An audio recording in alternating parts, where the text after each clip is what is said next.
So explain again how you tested the pressure. When I went into the cockpit, I turned the pressurization switch to manual. Soulakis learns that during the early morning maintenance check on Helios 522, ground engineers had turned the P5 switch to manual. That allowed them to use the onboard generators to test the pressure seals on the plane's rear door without starting the engines. When the test was over, they didn't turn the switch back to automatic. The procedure of pressurizing the aircraft has to do with setting the pressurization system from auto to manual. They were supposed to return the selector to the auto position.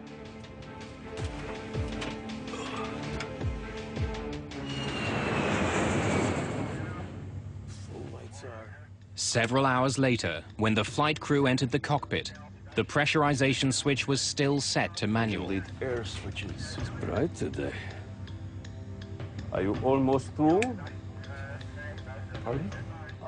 But neither the pilot nor co-pilot saw it. As a result, after takeoff, the cabin would not pressurize automatically. And the higher Flight 522 climbed, the thinner the atmosphere became. Not turning the switch back to automatic was a deadly, hidden danger. Are you sure this is the way it was found? It hasn't been moved at all. Soulakis believes this panel could be the key to the disaster. Leaving one switch on manual could have led to all the other problems the plane faced.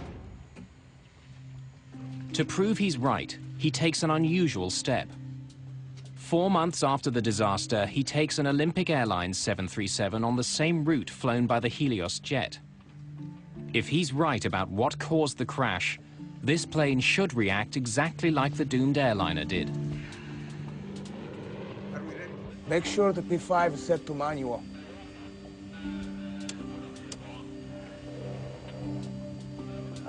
It's hard to see. In the cockpit, Soulakis has the crew turn the pressurization switch to manual. A green light indicates it's no longer on automatic. But in the bright glare of an early morning departure, the light is hard to see. As the reenactment flight climbs, oxygen is thinning quickly in the aircraft. The same thing happened on the Helios flight, triggering an alarm. What is it? The takeoff config warning? The alarm sounded, and that alarm was misinterpreted. Most of flight crew, they will never face an alarm with no pressurization in all their flight career because it's a rare event. Soulakis confirms that the alarm went off because of the dangerously low air pressure in the aircraft. But he also discovers that the sound itself is identical to the takeoff config warning. We have a takeoff config warning on. But even if the flight crew did misinterpret the first alarm, they still had another chance to determine what the real problem was. At almost 5,000 meters, the plane's master caution light flashed on and stayed on for almost a minute. We now have a master caution. But once again, the pilots misinterpreted the cause of the alarm. The master caution light can indicate that the plane's systems are overheating. But it can also tell pilots the oxygen masks are down. In this case, it was doing both at the same time. But since the crew didn't think they were having pressurization problems, they focused on the plane's cooling systems. The alarm about the non-cooling was a side effect of non-pressurization. Actually, it was not really that there was a high temperature inside the avionics bay, but it was the sensors that they were supposed to measure the temperature and the pressure in that area sensed that something was wrong.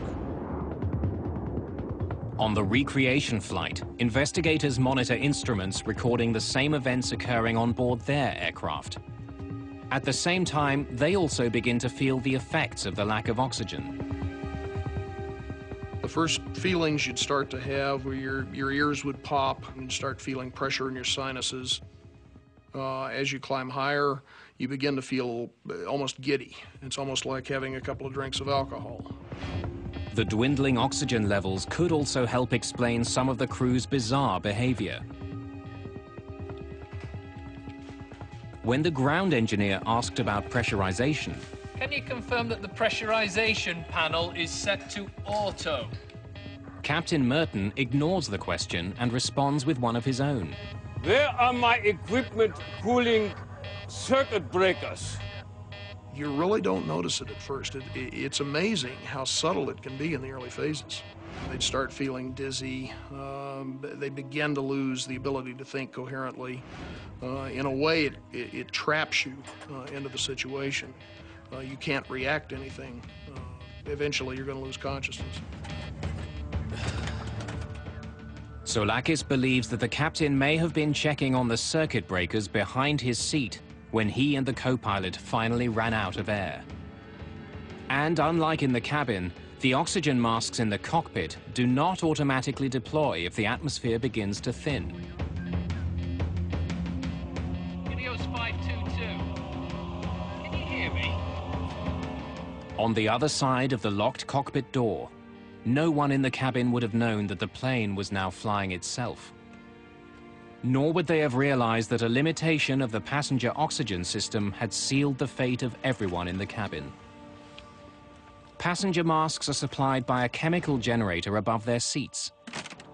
But the generators only produce enough oxygen to last about 12 minutes. Well, the problem with the passenger masks is, for one thing, they're not designed to keep you oxygenated at a high altitude. What they're designed to do is give you enough oxygen so that you can survive until the pilots get the airplane down to a low altitude. In almost every event where we've had a decompression, that's been perfectly adequate. For those who did put their masks on, they would have remained conscious for several minutes until their oxygen ran out. Then they too would have passed out. Once you get up to 34,000 feet, you're talking useful consciousness of 30 to 60 seconds. Most of the people, once the hypoxia begins to cause them to lose consciousness, they're just going to go to sleep. Without a flight crew, Helios 522 would have continued to Athens on autopilot. When the crew didn't take control, the autopilot would have put the jet in a holding pattern as it flew over the airport.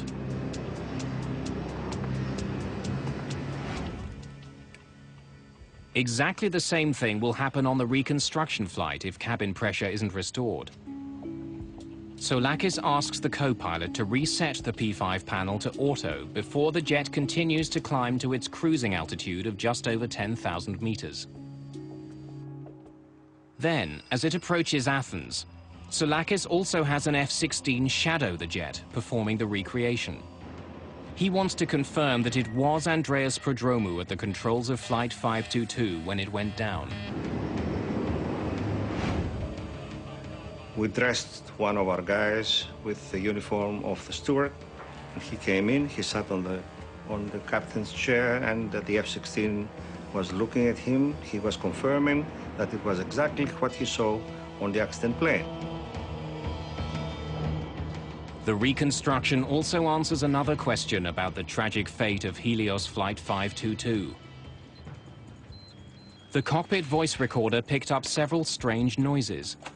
They're heard just before Prodromou enters the cockpit. Soulakis confirms that these sounds were made by Prodromou using the electronic keypad to unlock the cockpit door. We confirmed all those items and during the enactment flight, and it was very, very useful.